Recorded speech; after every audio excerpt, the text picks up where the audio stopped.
In the name of Allah the most beneficent the most merciful. शुरू अल्लाह के नाम से जो आम रहम वाला, कमाल रहम वाला है। Today the topic is grammar. Students grade 9, 10 और एफएससी में पूछे जाने वाली जो ग्रामर है, आज उसमें आपको असिस्ट करूंगा और पास पेपर के क्वेश्चंस की मदद से हम ग्रामर को लर्न करेंगे। First topic is adjective. Adjective students कोई भी ऐसा वर्ड होता है जो किसी नाउन को क्वालिफाई करता है। नहीं समझ आई, अभी बताता हूं। ये देखिए जुमला है, शी ब्रॉट अ सविंग मशीन। ये सीविंग नहीं कहना, सर्विंग कहना है। अब मशीन देखिए हमारे पास है नाउन। अब उस मशीन की खूबी क्या है? उस मशीन की खूबी क्या है कि ये सर्विंग है, सिलाई वाली मशीन है। चूंकि ये सर्विंग जो है वो मशीन की खूबी है, तो इसीलिए सर्विंग क्या होगा? एडीजे एडजेक्टिव होगा। क्लियर? तो any word that qualifies a noun, any word which tells about a noun, any word which narrates a noun, delineates a noun, explains a noun, gives extra information about a noun, clear, that is called adjective. So अब आपने बताना कि serving machine में ये serving क्या है। तो ये एडजेक्टिव है क्योंकि सर्विंग क्वालिफाई करता है किसको? इस मशीन को, जो कि नाउन है, एक नाम है। Okay, so correct answer is D. Now move to next topic. Sorry, adjectives में आपको एक बड़ी इंटरेस्टिंग बात बताता हूं जो शायद आपको किसी ने ना बताई हो। स्टूडेंट्स जितने भी एडजेक्टिव्स होते हैं वो या तो क्वालिटी होगा, क्लियर, QOSASCOMP, ये आपने एक याद रखना है। कौसास कॉम्प, व्हाट? कौसास कॉम्प। याद रख लें कि जो भी एडजेक्टिव होगा वो या तो क्वालिटी होगी, Q for quality, O for opinion होगा। जितनी भी क्वालिटीज होंगी वो एडजेक्टिव होंगे। आपकी ओपिनियन है, for example this is something rich, poor. Quality क्या हो सकता है? Good, bad, average. इस तरह के वर्ड्स एडजेक्टिव होते हैं। ऐसा साइज होता है, जैसे आप कहते हैं मीडियम, स्मॉल, लार्ज, ये वर्ड भी एडजेक्टिव्स होंगे। उसके बाद स्टूडेंट्स आती है एज। एज में हम कहते हैं ओल्ड, न्यू। इस तरह के जो वर्ड होंगे एज वाले वो होंगे एडजेक्टिव्स। उसके बाद आता है शेप। जितनी भी shape, for example oval, rectangular, square, ये सारी क्या होंगी? एडजेक्टिव्स। उसके बाद आता है सी, कॉम में, क्लियर। सी फॉर होगा कलर, COLOUR, ब्रिटिश स्पेलिंग है। कलर भी एडजेक्टिव है, जैसे red, blue, green, orange, any colour, they are also adjectives. और उसके बाद स्टूडेंट्स आता है ओरिजिन। ओरिजिन होता है जैसे Indian, Pakistani, Chinese, American, clear. इस तरह से जो वर्ड आएंगे, जैसे चाइनीज है, तो इस तरह का वर्ड जो होगा वो ओरिजिन का एडजेक्टिव होगा। ऐसे एडजेक्टिव्स को क्या कहते हैं? Proper adjectives. उसके बाद एम आता है। एम फॉर होता है मटेरियल, व्हाट? मटेरियल। जैसे आपने कोई स्कार्फ लिया तो सिल्कन स्कार्फ है, सिल्कन या सिल्क जो मटेरियल का होगा, वुलन होगा, तो वुलन जो है वो मटेरियल है। उसके बाद पी आता है, P for purpose, PURPOSE, purpose. Purpose में आता है, जैसे आपने ड्रेस लिया तो वो नाइट ड्रेस है, वो नाइट उसका पर्पस है, नाइट उसका एडजेक्टिव होगा।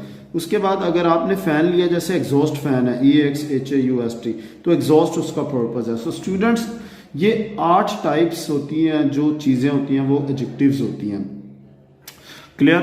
तो अगर आपने इन्हें रिवाइज करना है तो वीडियो पॉज करके आप देख सकते हैं, इन्हें लिख भी सकते हैं। Now will move to next topic. अगला टॉपिक है स्टूडेंट्स जेरंड। जेरंड में हम क्या करते हैं? जेरंड असल में एक ING फॉर्म ऑफ वर्ब वाला नाउन होता है। ऐसा नाउन, जेरंड क्या होता है? ऐसा नाउन जो किससे बनता है? ING फॉर्म ऑफ वर्ब से। यानी है तो ING फॉर्म ऑफ वर्ब, लेकिन उसका फंक्शन नाउन का होता है। यानी ING form of verb functioning as a noun, for example sentence from past paper is she earns her living through serving. अब तर्जमा करें कि वो अपनी रोजी कमाती है सेविंग सिलाई के जरिए। स्टूडेंट्स, अगर हम आईएनजी फॉर्म ऑफ वर्ब का तर्जुमा करें और रहा है, रही है, रहा था, रही थी, रहे हैं, क्लियर, हैं या था या थी या थे, तो रहा रहे में तर्जुमा ना आ रहा हो तो समझ लें वो जीरंड हो सकता है, वो नाउन होगा। क्लियर। इसके जो पैरेलल आता है वो होता है प्रेजेंट पार्टिसिपल। क्या होता है? Present participle. ये साथ ही प्रेजेंट पार्टिसिपल है, अभी हम उस पर दोबारा जाते हैं, इनको कंपेयर करेंगे। अब सेंटेंस है she is serving clothes. She is serving clothes, वो कपड़े सिलाई कर रही है। तो अब ये क्योंकि सर्विंग जो आईएनजी फॉर्म ऑफ वर्ब है, तर्जुमा करें तो रहा, रही है, आ रहा है। क्लियर। तो ऐसा जो फॉर्म ऑफ वर्ब है which functions as a verb, form of verb, clear, sorry, ING form of verb functioning as a verb, यानी फॉर्म ऑफ वर्ब और फंक्शन भी वर्ब का, तो वो प्रेजेंट पार्टिसिपल है। तर्जुमा करेंगे तो रहा, रही है, रहा था, रही थी, रहे हैं, आएगा, तो वो प्रेजेंट पार्टिसिपल है। क्लियर। यानी ING form of verb functioning as a verb. जब हम अब पीछे जाएंगे कि जीरंड में, अब इसके जीरंड में कंपेयर करेंगे तो इसमें क्या है? इसमें है सर्विंग है सिलाई, जैसे वो अपनी रोजी सिलाई के जरिए कमाती है। अब ये सर्विंग का मतलब सिलाई कर रही है नहीं आया, तो ये लिहाजा सिलाई एक नाउन है। स्टिचिंग क्या हो गया? एक नाम है, एक एक्टिविटी का। क्लियर। एक प्रोफेशन का, एक पेशे का। क्लियर। तो अब इसका क्या आंसर होगा? क्योंकि रहा, रही है, नहीं आया तो जेरंड है, तो ये आंसर है इसका। ये पास पेपर से क्वेश्चन है। इसी तरह क्योंकि प्रेजेंट पार्टिसिपल और जेरंड में डिफरेंस यही है, जेरंड में ING form of verb noun होती है जबकि प्रेजेंट पार्टिसिपल में वर्ब होती है। सो तर्जुमा कैसे पता चलेगा वर्ब है? तर्जुमा करेंगे तो रहा है, रही है, आएगा। तो अब इसका आंसर क्या है? प्रेजेंट पार्टिसिपल या past participle? Present participle. So will move to next topic which is infinitive. Students, infinitive to plus first form of verb को कहते हैं। किसे कहते हैं? To plus first form of verb. जैसे to go, I want to go. Clear. I want to play, I want to take rest. इस तरह से टू के साथ फर्स्ट फॉर्म आती जाएगी तो इन्फिनिटिव। अब याद रख लो, इन्फिनिटिव एक उसकी टाइप होती है टू इन्फिनिटिव और दूसरा होता है बेयर इन्फिनिटिव। कौन सा infinitive? Sorry, bare infinitive. Bare infinitive ऐसे इन्फिनिटिव को कहते हैं जो टू के बगैर आए, यानी टू के बगैर अगर फर्स्ट फॉर्म ऑफ वर्ब अगर आपको आ गई तो आपने क्या उसको करना है? इन्फिनिटिव ही करना है। और उसमें कुछ वर्ड होते हैं, जैसे हैड हो सकता है, हैज, हैव। क्लियर। जैसे I had him eat. Clear. I had him eat medicine, I had him eat fruit, कुछ भी हो सकता है। अब देखो यहां पर जो ईट आया है ये बेयर इन्फिनिटिव है, टू के बगैर है। इसी तरह टू के साथ आएगा तो वो इन्फिनिटिव है, लिहाजा टू के साथ फर्स्ट फॉर्म आएगी तो इन्फिनिटिव आप कहेंगे। डी ऑप्शन है। क्लियर। इसी तरह हैव हो सकता है, लेट हो सकता है। जैसे आई लेट हिम गो, मैंने उसे जाने दिया, तो यहां पर गो जो है बेयर इन्फिनिटिव है, टू के बगैर आएगा। क्लियर। हेल्प के साथ आता है, जैसे टेलीविजन मेरी इंग्लिश को इम्प्रूव करने में मदद देता है तो मैं कहूँगा TV helps me, TV helps me improve my English. तो यहाँ पर जो इम्प्रूव आया है स्टूडेंट्स, ये भी बेयर इन्फिनिटिव है। अब हम अगले टॉपिक पे चलेंगे जो कि प्रोनाउंस का है। स्टूडेंट्स, प्रोनाउन में याद रख लें, सबसे पहले हमने ये एक पूरी कॉन्जुगेशन प्रिपेयर की है आपके लिए। इसमें आप देख सकते हैं, वीडियो स्टॉप करके इनको आप लिख भी सकते हैं, नोट कर सकते हैं कि सबसे पहले पर्सनल प्रोनाउंस हैं जो कि I, we, you, he, she, it, they हैं। ये हमेशा सब्जेक्ट होते हैं। उसके बाद है possessive pronoun, me, my, mine. Clear. Sorry, my और माइन है। उसके बाद मी ऑब्जेक्ट प्रोनाउन है, वी का आवर, अस आपने ये याद रखना है। आई, माई, मी, माई सेल्फ रिफ्लेक्सिव है। अब ये रिफ्लेक्सिव प्रोनाउन वो होते हैं जिसमें रिफ्लेक्शन है। जैसे आईने में आप अपना रिफ्लेक्शन देखेंगे तो आप क्या कहेंगे? I see myself, we will see ourself, you will see yourself, he will see himself, she will see herself, it will see itself and they will see themself. इसीलिए सारे reflexive pronoun है, because आप आईने के सामने खड़े होंगे तो आप अपना रिफ्लेक्शन देखेंगे, अपने आप को देखेंगे। सो दैट्स वाई सेल्फ वाले सारे कौन से हैं? रिफ्लेक्सिव। अब हम बात करेंगे पर्सनल प्रोनाउन के साथ ऑब्जेक्ट की। आई, माई, मी।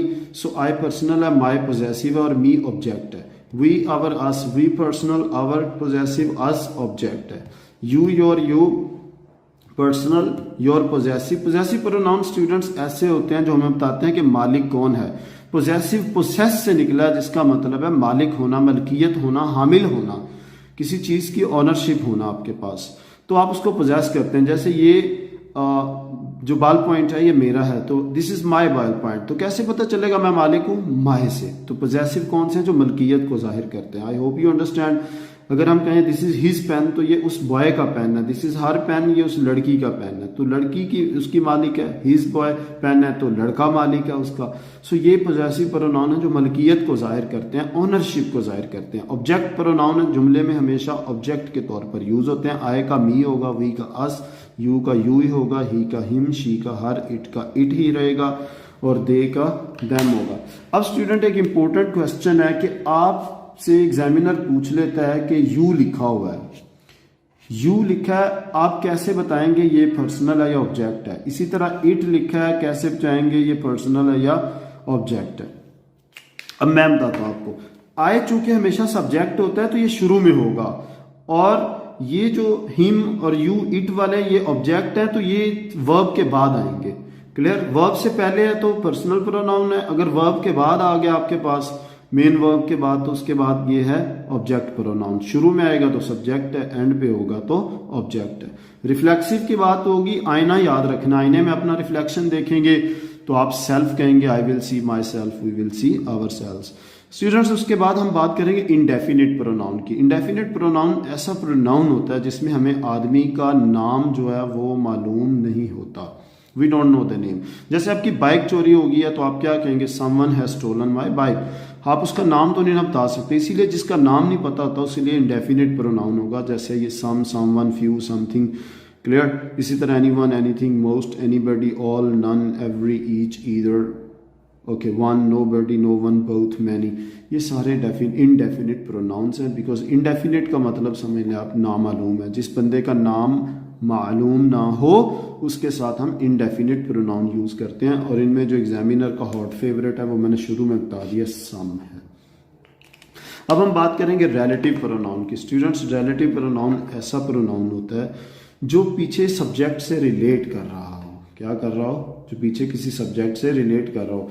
जैसे हम आगे एग्जांपल आएगी, मैं आपको एक्सप्लेन करता हूँ। डेमोन्स्ट्रेटिव प्रोनाउन है जिसमें हमें ये बताना पड़ता है कि कौन सा। अगर आप किसी शॉप पे जाते हैं, उससे कहते हैं कि मुझे वो वाला दें, तो आप उंगली इशारा करके बताना पड़ता है, not this that, not this those. So this that this those, आपने कैसे डेमोन्स्ट्रेटिव याद करने? This that this those. तो ये डेमोन्स्ट्रेटिव प्रोनाउन होंगे, ये जुमले में शुरू में आएंगे और इनके फौरन बाद वर्ब आना चाहिए। उसके बाद इंट्रोगेटिव प्रोनाउन। अगर यही रिलेटिव प्रोनाउन जो है हु, हुज, हुम, व्हाट, व्हाई, ओके, ये सवालिया फिक्रे के लिए यूज हो, यानी इस जुमले में जिसमें हु आया और वह शुरू में आएगा और उसके बाद क्वेश्चन मार्क होगा, यानी जैसा ये जो वर्ड्स हैं इंट्रोगेटिव प्रोनाउंस हैं ये क्वेश्चन सेंटेंस में यूज होते हैं, इसीलिए मैंने साथ में क्वेश्चन मार्क लगाया है। क्लियर? तो ये इंट्रोगेटिव प्रोनाउंस होंगे, इन्हें इंटेरोगेटिव प्रोनाउंस भी आप कहते हैं। Next students we have new topic which is okay practice. Personal pronoun मैंने बताया था कि जो सब्जेक्ट होते हैं शुरू में आते हैं। क्लियर?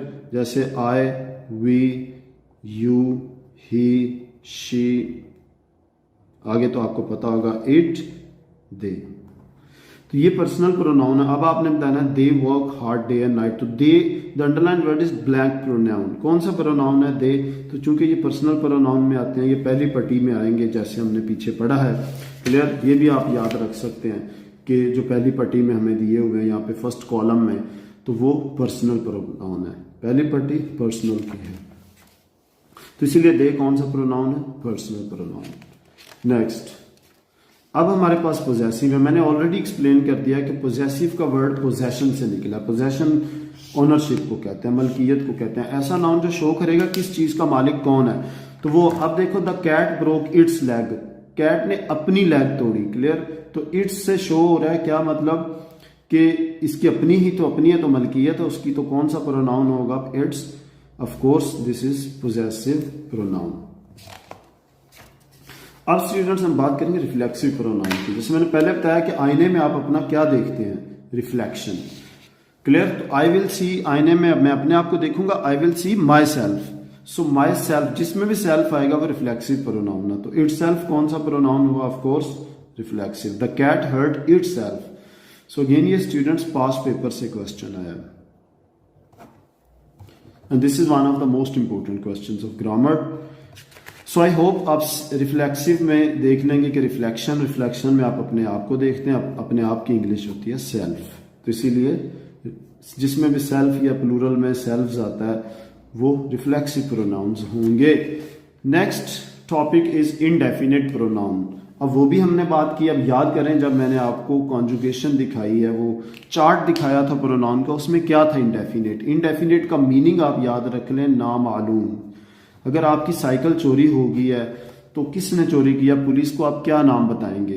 तो आप कहेंगे समवन। क्या कहेंगे? समवन। तो इसीलिए नोबडी, नो वन, समवन ये इनडेफिनिट प्रोनाउन है जिनका हमें नाम मालूम नहीं है। जैसे आई नो नोबडी हियर। आप जिसको नहीं जानते, क्या आपको उसके नाम मालूम है? नहीं ना मालूम। तो इसीलिए नाम मालूम है, इसीलिए कौन सा प्रोनाउन होगा? Nobody, indefinite pronoun. Yes dear students, welcome to part 2 of grammar. Part 2 of grammar.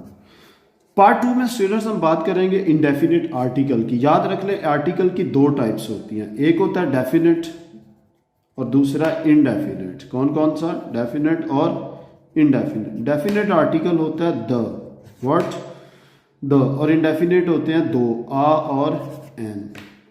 Clear? ये याद रखना। अब ही ईट्स एन एप्पल, ये एन क्या है? ये इनडेफिनेट आर्टिकल है। तो यहां पे उन्होंने जस्ट ये पूछा है कि ये यस डेफिनेट आर्टिकल या इनडेफिनेट है, तो ये इनडेफिनेट है। डेफिनेट खास चीजों के साथ आता है, दा जो चीजों को खास बनाता है दात है, और एन जो कॉमन नाउन के साथ आएगा, इसीलिए इनडेफिनेट है। क्लियर? जैसे he eats an apple in breast, अब वो कौन सा एप्पल खाता है हमें पता ही नहीं है, तो इसीलिए इनडेफिनेट है, नामालूम है। Next is definite article. जैसे मैंने अभी बताया, डेफिनेट आर्टिकल कौन सा? द। सो अब आई एम द बेस्ट, तो द बेस्ट में क्या है? कौन सा आर्टिकल है ये? इनडेफिनेट या definite? Definite article. Indefinite article तो स्टूडेंट्स आपको पता है आ और एन है। Next is past participle. Students हमने पहले प्रेजेंट पार्टिसिपल की बात की है, किस किस को याद है? Present participle. आज हम डिफरेंस देखेंगे प्रेजेंट पार्टिसिपल और पास्ट पार्टिसिपल में क्या डिफरेंस है। पहले तो आप पास्ट पार्टिसिपल देखो होता क्या है, याद रख लो, थर्ड फॉर्म ऑफ वर्ब को कहते हैं। किसे? फर्स्ट फॉर्म का नाम प्रेजेंट टेंस है, सेकंड का नाम पास्ट टेंस है, और थर्ड को कहते हैं पास्ट पार्टिसिपल। प्रेजेंट पार्टिसिपल क्या था? याद रखो, ING form of verb when functions as a verb. यानी आईएनजी फॉर्म ऑफ वर्ब का तर्जुमा करें तो वो रहा, रही, रहे, थे वगैरह में आएगा, तो वो प्रेजेंट पार्टिसिपल होगा। Excuse me. The teacher check the solved assignments. अब सॉल्व्ड कौन सी फॉर्म ऑफ वर्ब है? थर्ड फॉर्म ऑफ वर्ब है। क्लियर? और ये एडजेक्टिव का फंक्शन भी कर रहा है यहाँ पर, लिहाजा ये पास्ट पार्टिसिपल है। So third form of verb is called past participle. Students next topic है प्रेजेंट इंडेफिनिट टेंस। याद रख लो, इंडेफिनिट टेंस में हमेशा फर्स्ट फॉर्म, याद तीन चीजें याद रखनी है। एक है जब नेचुरल फिनोमिनन आएगा। क्या? Natural phenomenon. जैसे कुदरती मजहर कौन कौन से होते हैं? फिनोमिनन। सूरज का मशरिक से तुलू होना, सूरज का मगरिब में गुरूब होना, ये नेचुरल फिनोमिनन है। रेडियम को अगर हम डार्कनेस में रखेंगे वो ग्लो करेगी, तो रेडियम ग्लोज इन डार्क, ये नेचुरल फिनोमिनन है। उसके बाद एक आता है रिपीटेड एक्शन, यानी रिपीटेड एक्शन जहाँ पे भी आएगा वहाँ पे प्रेजेंट इंडेफिनिट टेंस होगा, या हैबिचुअल एक्शन होगा, लाइक्स डिसलाइक्स होंगी, हैबिचुअल एक्शन होगा। क्लियर? और लाइक्स डिसलाइक। और एक और चीज़ होती है pre planned action, pre scheduled या प्री शेड्यूल्ड एक्शंस। जैसे आपने टिकट लिया है एरोप्लेन का, आज लिया है, 6 दिन बाद फ्लाइट है, तो आपकी उस पर लिखा होगा clear the flight leaves, clear the flight leaves eight 6:30। तो हालांकि 6 दिन बाद है, विल लीव होना चाहिए। तो ये प्री प्लान्ड एक्शन में हम फर्स्ट फॉर्म यानी प्रेजेंट इंडेफिनिट। तो याद रख लो, जहां पे भी फर्स्ट फॉर्म ऑफ वर्ब सिर्फ आएगी, जिस टेंस में फर्स्ट फॉर्म ऑफ वर्ब में होगा वो प्रेजेंट इंडेफिनिट टेंस होगा।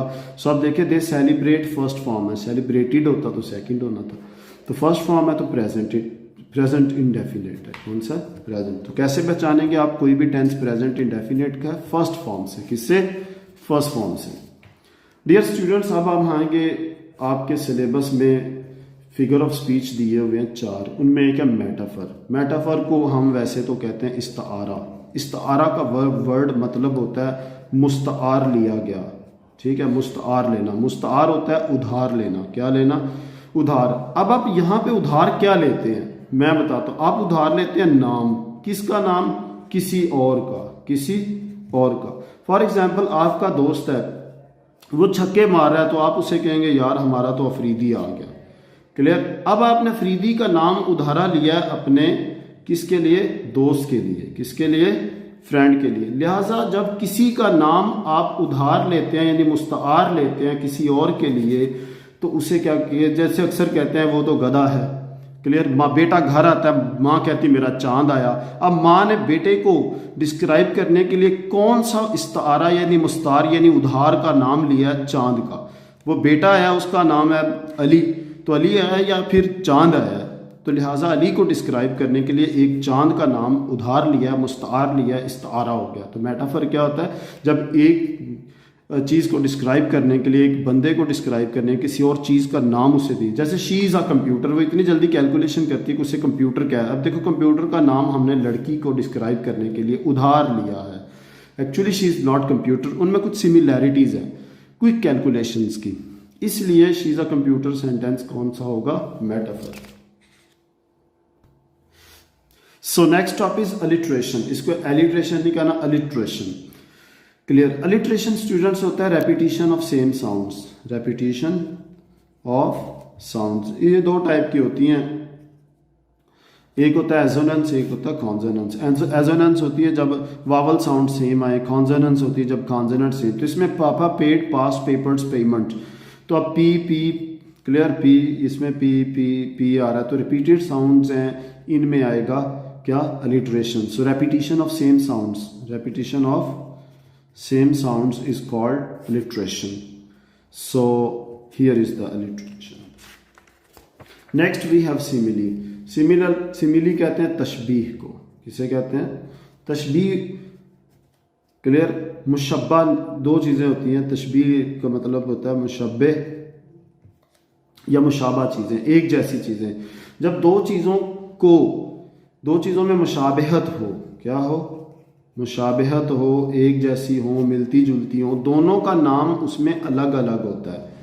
दोनों का नाम अलग अलग है। जैसे as he is, Ali is as good as gold.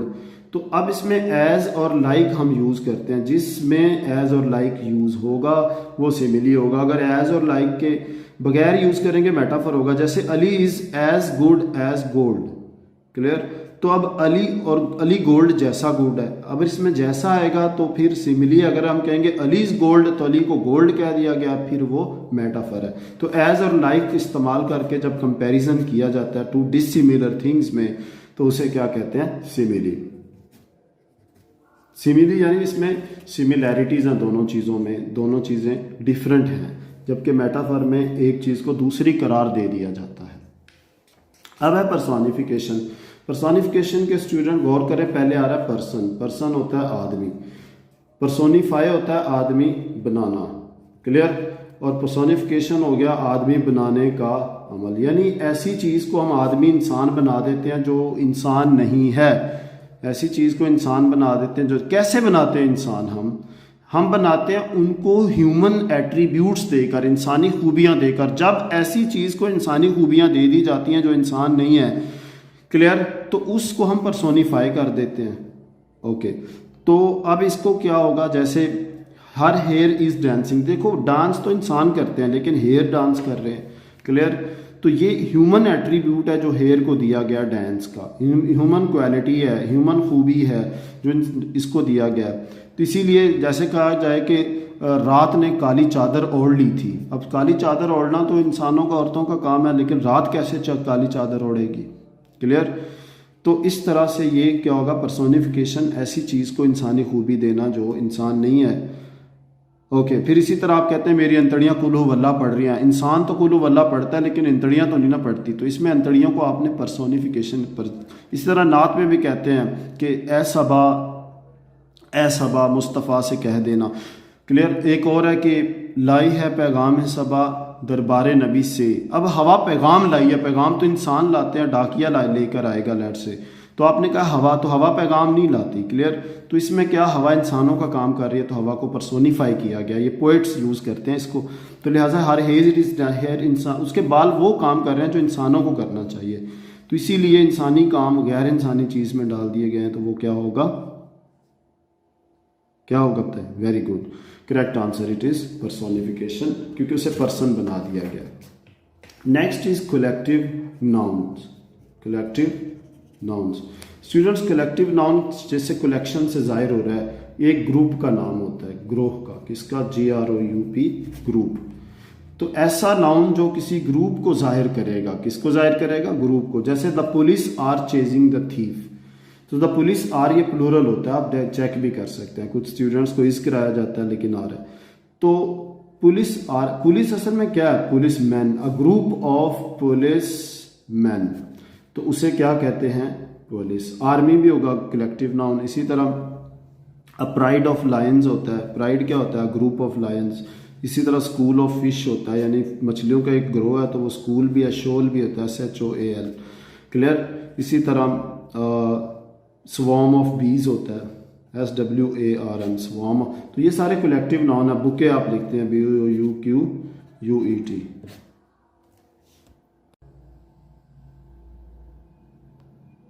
Next topic is concrete noun. Students, every common noun is also a concrete noun. Examiner आपको या तो common की ऑप्शन देगा या फिर concrete की। Clear. So the boy is concrete noun abstract का opposite है, किसका ऑपोजिट है, abstract का, यानी इसमें मुजर्रद का ऑपोजिट है, यानी इसमें मुजर्रद को हम देख छू नहीं सकते, तस्वीर नहीं उतार सकते, फिल्म नहीं बना सकते, कंक्रीट की बना सकते हैं। तो द बॉय ये कॉमन नाउन भी है और कंक्रीट। अब कॉमन की देखो एग्जामिनर ने ऑप्शन नहीं दी, इसीलिए क्या होगा, कंक्रीट। फादर भी क्या होगा, कॉमन भी है, कंक्रीट, लेकिन वो ऑप्शन या तो कॉमन देगा या कंक्रीट देगा। Next we have adverb of degree. Students, हम जब भी एडवर्ब ढूंढना है तो हमने वर्ब से 5 क्वेश्चन करने हैं। जैसे आई टीच, आप पूछेंगे वेयर, कहाँ पढ़ाते हैं, कौन सा क्वेश्चन है, वेयर का। तो मैं कहूँगा आई टीच हियर, मैं यहाँ पढ़ाता हूँ। अब वेयर जो होगा ये एडवर्ब ऑफ प्लेस होगा, एडवर्ब ऑफ प्लेस होगा। फिर मैं कहूँगा आई टीच ऑनेस्टली। आप पूछते हैं कैसे पढ़ाते हैं, मैं कहूँगा ऑनेस्टली। आपने पूछा हाउ, जब हाउ का आंसर दे रहा है वर्ब, टीच हाउ ऑनेस्टली, तो ये एडवर्ब ऑफ क्या होगा, मैनर होगा, एडवर्ब ऑफ मैनर है। अगला क्वेश्चन आपने पूछना है आई टीच, आप पूछेंगे व्हेन, कब पढ़ाते हैं। क्लियर। तो मैं कहूँगा आई टीच नाउ, तो पता चला कि आई टीच व्हेन, व्हेन का आंसर हमें मिल रहा है नाउ, तो ये होगा एडवर्ब ऑफ टाइम। या आई टॉट व्हेन यस्टरडे, तो एडवर्ब ऑफ टाइम होगा। चौथे नंबर पे आपने पूछना है I teach daily, I teach daily, तो आप पूछेंगे how often. Clear. How often भी कहते हैं, ऑफ्टन भी कहते हैं। हाउ ऑफ्टन, तो ये होगा एडवर्ब ऑफ फ्रीक्वेंसी। जो चीज़ रेपिटिशन को जाहिर करे, फ्रीक्वेंटली होने को जाहिर करे, वो एडवर्ब ऑफ फ्रीक्वेंसी होगा। सो 5वें में हम करेंगे कि I teach very honestly, I teach how much honestly, I teach very honestly. अब देखिए वेरी शो कर रहा है क्वेश्चन हमारा कौन सा, हाउ मच। क्या, तो जब हाउ मच को हम करेंगे तो ये एडवर्ब ऑफ डिग्री होगा, कौन सा होगा, डिग्री। तो अब ये देखिए एडवर्ब ऑफ डिग्री है जो हमारे इस क्वेश्चन को आंसर देता है। क्वेश्चन होता है how much, to what extent, क्या, टू व्हाट एक्सटेंट, किस हद तक, यानी it is hot, it is very hot, how much hot.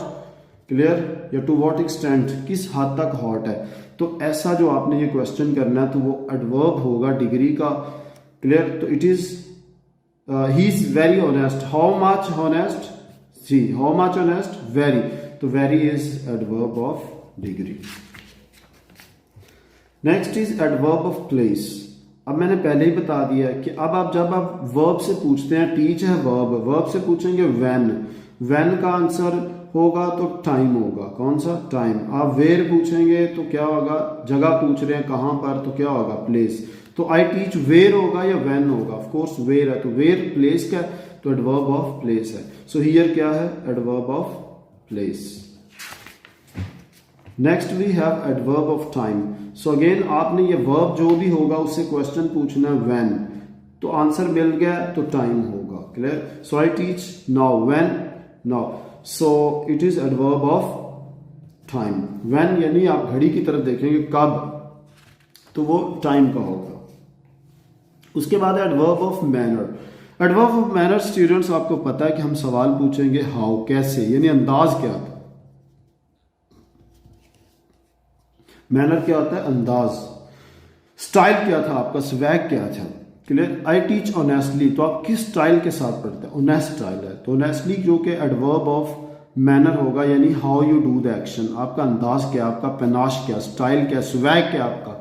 The underline word is, तो एडवर्ब ऑफ कौन सा होगा, हाउ है तो मैनर है, हाउ है तो मैनर है। स्टूडेंट्स आपने क्वेश्चन याद रखना है, क्योंकि क्वेश्चन जिस तरह का पोज करेंगे उस तरह का आंसर मिलेगा, तो वो एडवर्ब आप आइडेंटिफाई कर सकेंगे, otherwise it may be quite a challenge. Next topic is adverb of frequency.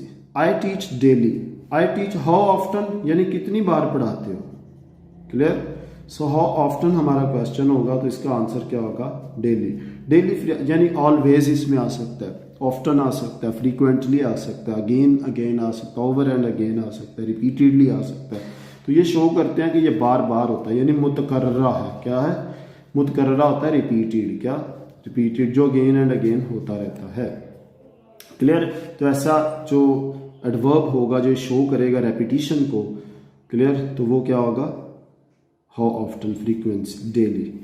सो उसके बाद ये कौन सा होगा, डेली एडवर्ब ऑफ फ्रीक्वेंसी। जो फ्रीक्वेंटली हो वो फ्रीक्वेंसी है, तो डेली फ्रीक्वेंटली नहीं होता, ऑफ कोर्स होता है, तो इसीलिए एडवर्ब ऑफ फ्रीक्वेंसी होगा।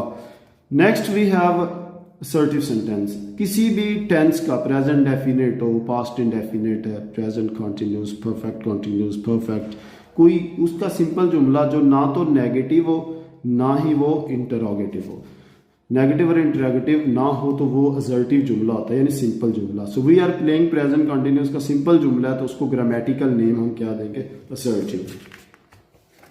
नेक्स्ट है डियर स्टूडेंट्स, टॉपिक है इनडेफिनेट आर्टिकल। मैंने पहले बताया आर्टिकल की दो टाइप्स हैं, एक होता है डेफिनेट और एक होता है इनडेफिनेट। डेफिनेट होता है द और इनडेफिनेट होता है एन या आर, आ भी है इसमें। तो he is M A English, अब ब्लैंक है यहाँ पर, ही इज, आप बताएंगे आ आएगा या एन आएगा, तो चूज करें अब क्या आएगा, he is an M A. अब एम क्यों आएगा स्टूडेंट्स, याद रख लो, अगला वर्ड जिसके साथ हमने आ या एन लिखना है आपने उसको प्रोनाउंस करना है, बोलना है।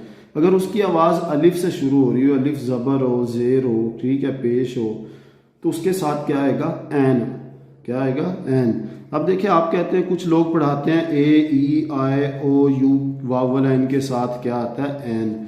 ये स्टूडेंट्स रूल गलत है, क्योंकि देखो I teach in dash university. अब देखो यूनिवर्सिटी जो आपके वावल से शुरू हो रहा है, यू से, यहाँ पे आ आएगा, एन नहीं आएगा, क्योंकि यूनिवर्सिटी की आवाज ये से शुरू हो रही है, क्लियर। इसी तरह एक और एग्जांपल देता हूँ कि our team played dash one day match। तो अब इसमें स्टूडेंट्स देखना कि आ या एन, तो इसमें भी आएगा, वन कह रहे हो तो पहले वाव की आवाज आ रही है, क्या आ रही है, वाव जबर नून वन, तो वन डे मैच है तो आएगा। तो आपने इस रूल को नहीं अप्लाई करना, बहुत सी जगह हैं जहां पर ये रूल फेल होता है। तो आपने ये देखना अलिफ के साथ आवाज जब आ रही है अगले की, एम बोलेंगे तो अलिफ ये मीम एम, तो अलिफ आ गई तो एन आएगा। So be careful about it. Next is interrogative pronoun. Students ऐसा प्रोनाउन जो हमें सवालिया फिक्रा बनाने में मदद देगा, जैसे हु आर यू, तो हु हमें क्वेश्चन बनाने के लिए आ रहा है, क्लियर? तो इसके लिए ये कौन सा प्रोनाउन है? Interrogative pronoun, interrogative. Next is perfect continuous tense. आज मैं बताऊंगा कि परफेक्ट कॉन्टिन्यूस टेंस यूज कहां पे होता है। स्टूडेंट्स, ये है टाइमलाइन। टाइमलाइन में ये है नाउ यानी प्रेजेंट, आज का दिन, आज का महीना, आज का साल, ये वाली सदी। इससे पहले था पास्ट। अब पास्ट में एक एक्शन जब भी मर्जी काम शुरू हुआ और जारी रहा और यहां तक कि आज भी जारी है, वहां पे आता है परफेक्ट कॉन्टिन्यूस टेंस। कौन सा? प्रेजेंट का। अगर पास्ट में शुरू हुआ और काफी अरसा जारी रहा, पास्ट में खत्म हो गया, तो पास्ट परफेक्ट कॉन्टिन्यूस आएगा। क्या होगा? Past perfect. यानी आज भी जारी है तो प्रेजेंट परफेक्ट कॉन्टिन्यूस है, यानी हैज बीन या हैव बीन के साथ plus ING form of verb आएगी। पास्ट में था तो हैड बीन के साथ आएगा। क्या? Had been plus ING form of verb. जैसे इसका he had been studying here for 10 years, इसमें आएगा शी हैज बीन स्लीपिंग या सिंस मॉर्निंग, अभी भी सो रही है। सो सिंस व्हेन क्या आएगा? इज ही स्लीप या इज ही स्लीपिंग या हैज ही बीन स्लीपिंग, तो हैज ही बीन। अब सिंस और फॉर हमें बताते हैं कि we need to go back, past के टाइम से लेकर, सिंस पास्ट के अंदर है, पास्ट के टाइम से लेकर, तब से लेकर अभी तक सो रही है, तो has been sleeping. Next is present perfect tense. Student, ये यूज कहां पे होता है? This is very interesting. Have you had your meal आएगा, क्योंकि हैज हैव के साथ हमने third form of verb use करनी है। तो हैव का मतलब ईट भी होता है, तो थर्ड फॉर्म ईटन होगी और हैव की थर्ड फॉर्म हैड। ये देखिए, हैज, हैव फर्स्ट फॉर्म है, सेकंड फॉर्म होगी हैड और थर्ड भी होगी हैड। इसी तरह हमारे पास है ईट, सेकंड फॉर्म है एट और थर्ड है ईटन। तो अब I am having meal, third form क्या होगी? क्लियर? ये हैड आएगा। इसी तरह ईट है तो थर्ड फॉर्म ईटन है, तो ईटन की जगह हमने हैड यूज किया है। Clear? So have you had your meal. अब ये आता कहां पे? Present perfect tense. पास्ट के अंदर ऐसा एक्शन जिसमें हमें टाइम नो दिया हो, टाइम ना दिया हो पास्ट में कि कब हुआ, तो उसमें हम करते हैं present perfect tense. Present perfect tense कहां पे आता है? पास्ट का एक्शन बताने के लिए। देखो, have you had your meal, यानी अब जब बात कर रहे हैं उस लम्हे से पहले, यानी पास्ट में अगर टाइम नहीं दिया। मैं एक एग्जांपल देता हूं आपको। क्लियर? जैसे I passed my matric in 2010। I passed my matric in 2010।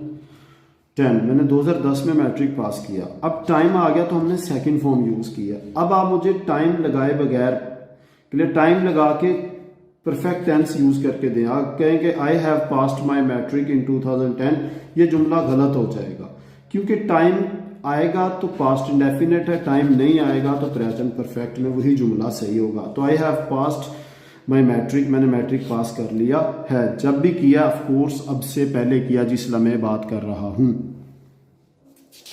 And now the last topic of is present perfect continuous tense.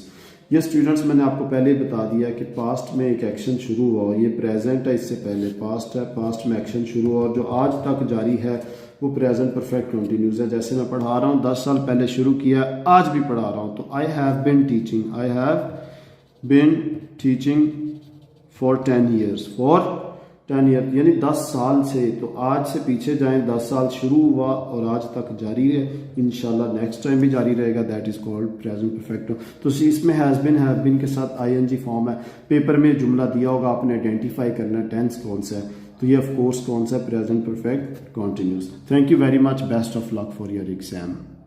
Next is imperative sentence. Students, imperative sentence एक ऐसा सेंटेंस है जिसमें एक imperative दिया जाता है। Imperative होता है ऑर्डर। क्या होता है? ऑर्डर। अगर आपको नहीं पता तो याद रख लो, बादशाह जो होता है रॉयल को कहते हैं इंपीरियल। क्लियर? क्या होता है? इंपीरियल। अब इंपीरियल यानी बादशाह की तरफ से जो ऑर्डर आता है उसे इंपेरेटिव कहते हैं। बादशाह ने एक इंपेरेटिव इशू किया, यानी क्या इशू किया है? ऑर्डर।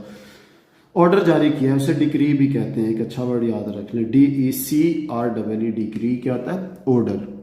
अब ये सेंटेंस है do it now, the sentence is, तो ये कौन सा? इंपेरेटिव। अब इंपेरेटिव सेंटेंस ढूंढना बड़ा इजी है, क्योंकि वो वर्ब से शुरू होता है। किससे शुरू होता है? It starts with the verb, तो हमेशा ये वर्ब से होगा। जैसे write it, write an essay, open your book. Clear? Open your notebook. तो open, write, do it, stop it, ये वर्ब्स हैं और वर्ब से शुरू होने वाला जुमला इंपेरेटिव होगा। I hope you understand. Next topic is abstract noun. Students, abstract noun ऐसा होता है, उर्दू में से कहते हैं इसमें मुजर्रद है, यानी जिसे हम देख भी नहीं सकते, छू भी नहीं सकते, इसमें मुजर्रद।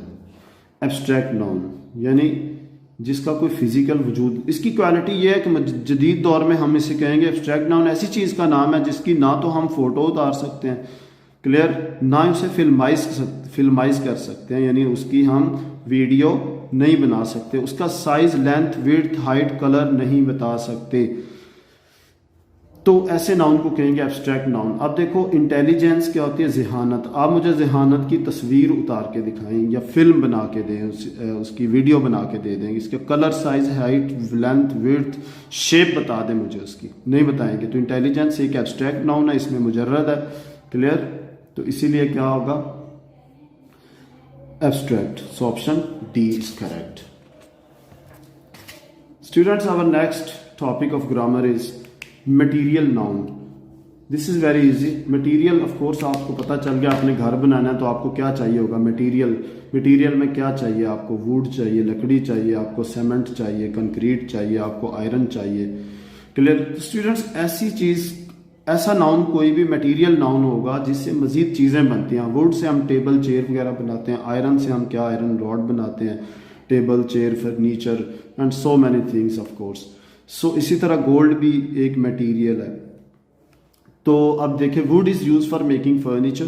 सो अब वुड क्या है, इससे मजीद चीज़ें बनती हैं, तो ये कौन सा नाउन है, मटेरियल नाउन है। कौन सा नाउन है, material. Next topic is conjunctions. Student, conjunction में आपने एक वर्ड याद रखना, LFANBOYS, FANBOYS। L for lest है। अब आपने एक रिदम बनाना, F for and, A for and, N for not but, B for but, O for or yet, Y for yet, so, S for so. So ये LFANBOYS है, lest, for, and, nor, but, or, yet, so, ये conjunctions हैं, clear. इन्हें कहते हैं coordinating conjunctions. कौन से, coordinating conjunctions. दूसरी टाइप स्टूडेंट्स होती है कंजंक्शन की, सबऑर्डिनेटिंग कंजंक्शंस। कौन से, सबऑर्डिनेटिंग या सबऑर्डिनेट कंजंक्शंस। उनमें वो वर्ड्स होते हैं जिनसे एक डिपेंडेंट क्लॉज शुरू होती है, जिनसे एक नामुकम्मल क्लॉज शुरू होती है। फॉर एग्जाम्पल, जैसे व्हेन आई सॉ हर, जब मैंने उसे देखा तो क्या, ये बात नामुकम्मल है, तो व्हेन कौन सा होगा, subordinate. As he left the room, जैसे ही वो कमरे से निकला, तो ये बात नामुकम्मल है, इसे सबऑर्डिनेट क्लॉज कहते हैं। यानी जिस वर्ड से सबऑर्डिनेट क्लॉज शुरू हो रही हो, जिस वर्ड से सबऑर्डिनेट क्लॉज शुरू हो रही हो, उसको हम सबऑर्डिनेटिंग कंजंक्शन कहते हैं। जैसे इफ भी है, इफ से भी, जैसे इफ यू वर्क हार्ड, अगर आप मेहनत करते हैं तो क्या होगा, बात नामुकम्मल है, सबऑर्डिनेट क्लॉज है, तो ये भी क्लियर सबऑर्डिनेटिंग कंजंक्शन है, क्लियर। सिंस से भी हो सकता है, since you have come late, चूंकि आप लेट आए हैं तो क्या, बात नामुकम्मल है, यानी सबऑर्डिनेट क्लॉज है, तो ये भी सबऑर्डिनेटिंग कंजंक्शन होगा। इसी तरह एज सून एज हो सकता है, नो सूनर हो सकता है, क्लियर। जैसे नो सूनर है, जूं ही, no sooner did he see the lion, जूं ही उसने शेर को देखा, तो क्या, ये नामुकम्मल है, सबऑर्डिनेटिंग क्लॉज बन रही है इससे, तो सबऑर्डिनेट कंजंक्शन है, इसीलिए एज सून एज भी हो सकता है, तो ये सबऑर्डिनेटिंग कंजंक्शन है। कोऑर्डिनेटिंग कंजंक्शन करते हैं कंजॉइन, क्या करते हैं, कंजॉइन करते हैं, यानी जोड़ते हैं, किसको, दो नाउन को जोड़ते हैं या दो सेंटेंसेस को जोड़ते हैं।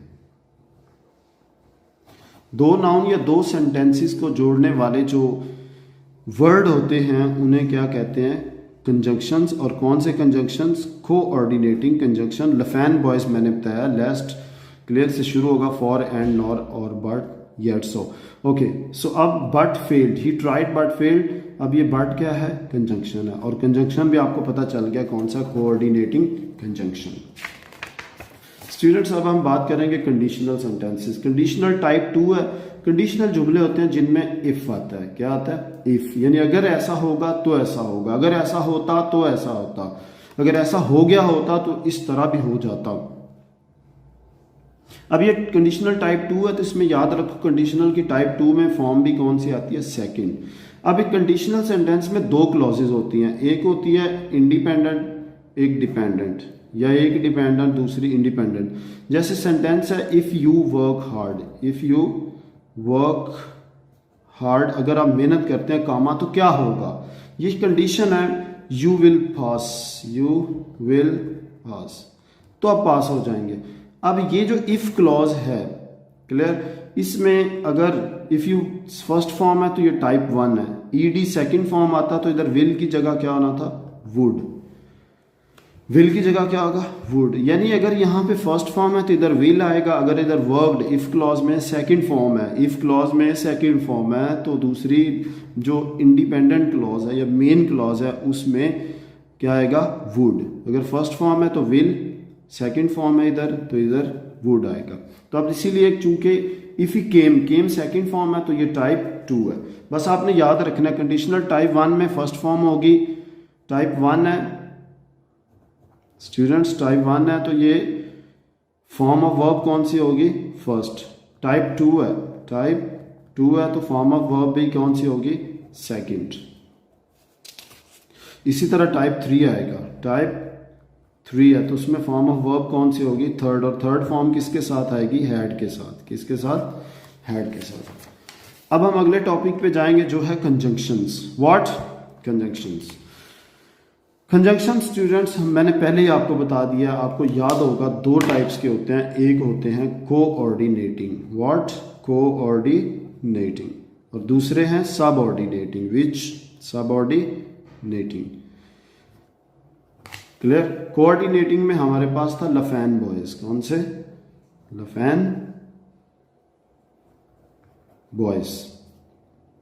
ओके, सो एल फॉर आपको याद होगा लेस्ट है, F for and, A for and, N for nor but, B for but, O for or yet, Y for yet, so, S for so। सो अब ये लेस्ट जो है सबसे पहले आया तो ये कौन सा है? ये क्या है? कंजंक्शन है। तो ये इजी क्वेश्चन था, जस्ट आइडेंटिफाई करना है लेस्ट क्या है grammatically.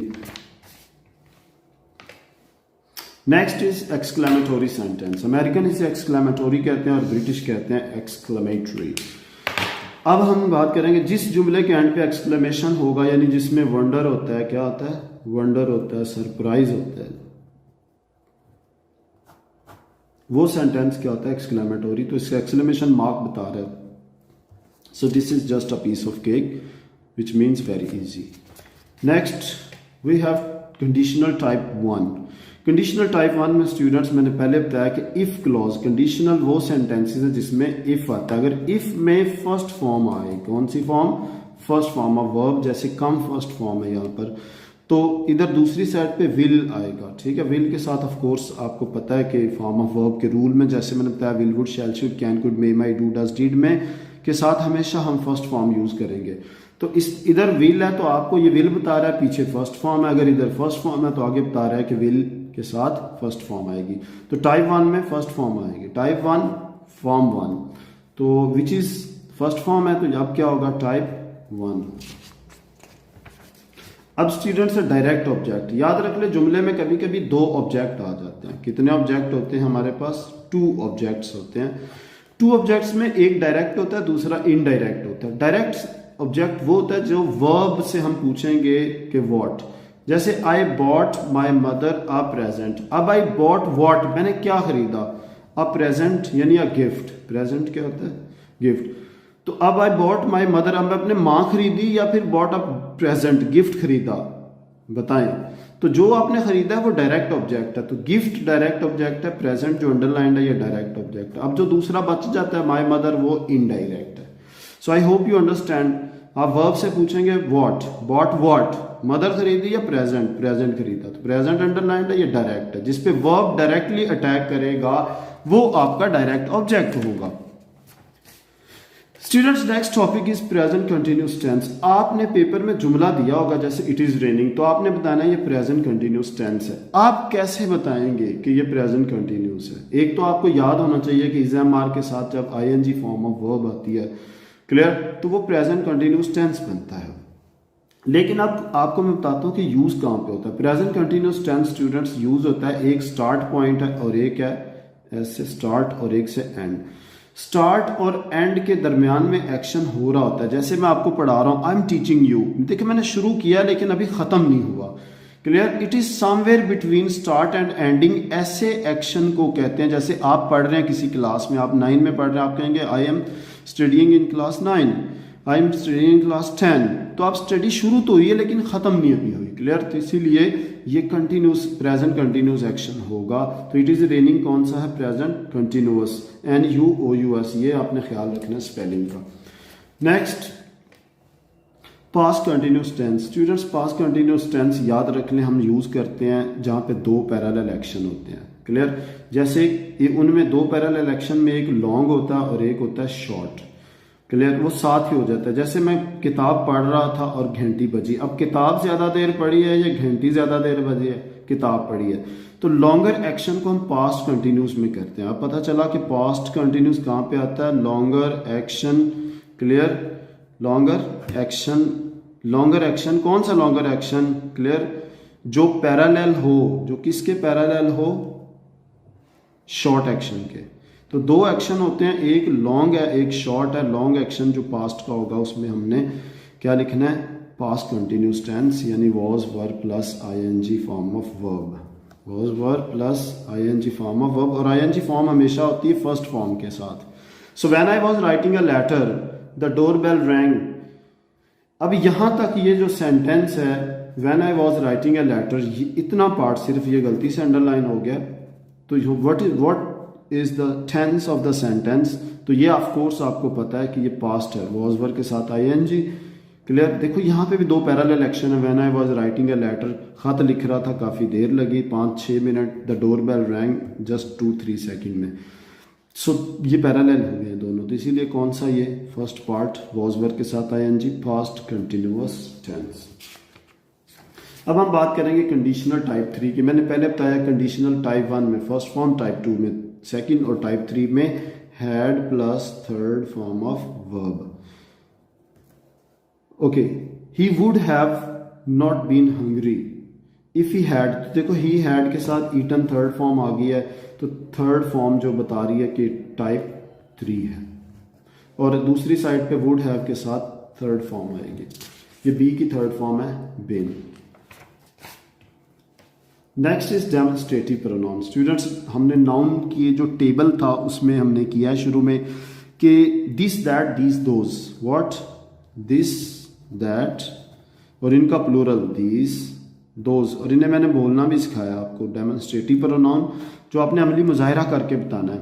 So this that these those, ये डेमोन्स्ट्रेटिव प्रोनाउन है। So that is my native land, that कौन सा प्रोनाउन है? Demonstrative.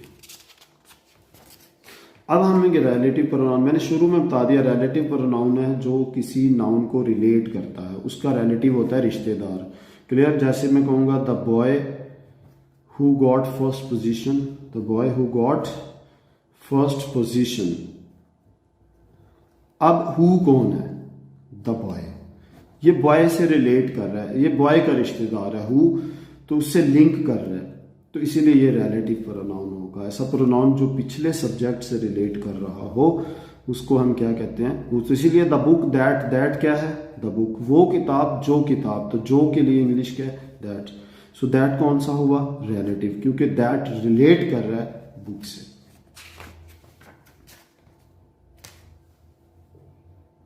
Next topic is past tense. Student past tense बड़ा क्रिटिकल टेंस है। इसमें आपने एक बात याद रखनी है कि ये एक लाइन ड्रॉ करता हूं मैं, यहां पर नाउ है यानी प्रेजेंट। नाउ अब का वक्त क्या है? प्रेजेंट। अब से पहले क्या होता है? पास्ट, जब मर्जी हो।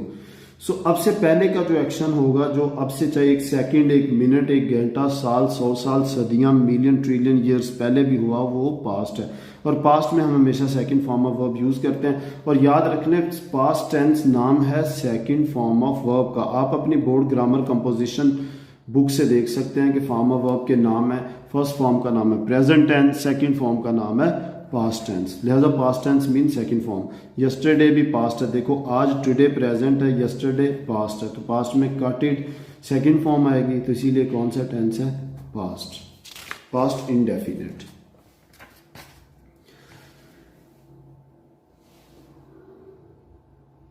Next topic is present continuous tense. Student हमने इसकी पहले ही बात कर ली, यानी ऐसे एक्शन जो शुरू हुआ और ख़त्म नहीं हुआ, somewhere between beginning and ending है, तो इसमें आप बता देते हैं पियानिस्ट इज प्लेइंग, तो कौन सा टेंस है? Present continuous tense. Next is past indefinite. अभी हमने बात की है कि अब एक क्वेश्चन सेंटेंस आ गया, डिड आ गया, डिड असल में डू की सेकंड फॉर्म है, जब सेकंड फॉर्म है इसका नाम क्या है? Past tense. क्या नाम है? पास्ट, तो इसीलिए डिड सेकंड फॉर्म है, इसीलिए कौन सा है? Past indefinite. अब हम बात करेंगे प्रेजेंट परफेक्ट टेंस की। Have you had your meal, अब हैज हैव के साथ थर्ड फॉर्म जब आती है, हैज या have plus third form of verb जब यूज होती है तो वो बनता है प्रेजेंट परफेक्ट। अब हैज हैव के साथ थर्ड फॉर्म हैड, हैड का मतलब यानी ईटन, तो ये थर्ड फॉर्म आई है, तो ये कौन सा टेंस होगा? Present perfect. कौन सा? Present perfect.